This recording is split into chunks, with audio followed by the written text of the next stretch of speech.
សង្សារដែរពេលបែកគ្នាខ្លាយជាអ្នកដទៃបងមិនដែរស៊ើបសួរសុខទុក្ខស្រីមានរឿងអ្វីក៏បងមិនសួរនាំដូចគ្នាទៅបើបងស្មោះនៅក្រៅប្រាប់អើយហើយអូនមិនលើកលែងតមិនមែនចង់ធ្វើរឿងឈួតបែបនេះមកពីបងមិនស្មោះដល់ខ្លួនឯ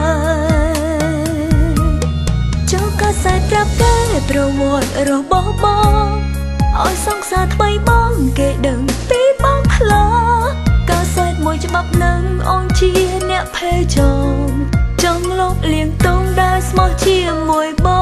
ងប្រវត្តិបងយ៉ាងណាអ្នកថ្មីមិនទាន់ដឹង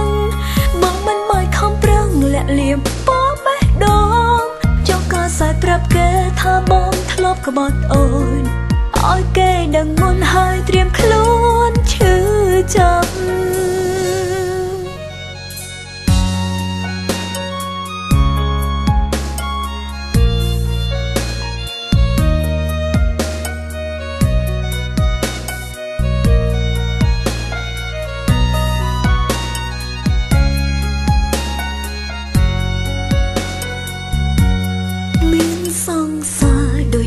សង្សារដែរពេលបែកគ្នាខ្លាយជាអ្នកដទៃបងមិនដែរស៊ើបសួរសុខទុក្ខស្រីមានរឿងអ្វីក៏បងមិនសួរនាំដូចគ្នាទៅបើបងស្មោះនៅក្រៅប្រាប់អើយហើយអូនមិនលើកលែងតមិនមែនចង់ធ្វើរឿងឈួតបែបនេះមកពីបងមិនស្មោះដល់ខ្លួនឯងចូលក៏សែប្រាប់គេប្រវត្តិរបស់បងឲ្យសង្សារថ្មីបងគេដឹងពីបងផ្លាក៏សែតមួយច្បាប់នឹងអូនជាអ្នកភេចចង់លបលៀងតងដែលស្មោះជាមួយប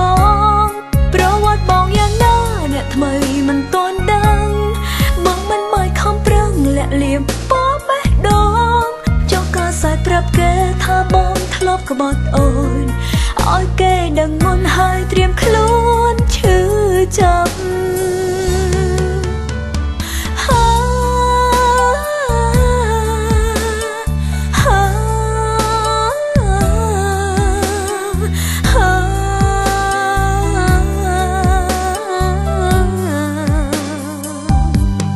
ចង់ក៏សែប្រាប់គេប្រវត្តិរបស់បងឲ្យសង្សារថ្មីបងគេដឹងពីបងផ្លាក៏សែតមួយច្បាប់នឹងអូនជាអ្នកភេចចង់លបលៀងតង់ដែលស្មោះជាមួយបងប្រវត្តិបងយ៉ាងណាអ្នកថ្មីមិនទាន់ដឹងបងមិនបាយខំប្រឹងលាក់លៀមពោបេះដូងចង់ក៏សែប្រាប់គេថាបងធ្លាប់ក្បត់អូនឲ្យគេដឹងមុនហើយត្រៀមខ្លួនឈឺចាប់ចូលក៏សែប្រាប់គេឲ្យដឹងប្រវត្តិបងឲ្យគេដឹងមុនហើយត្រៀមខ្លួនឈឺចាប់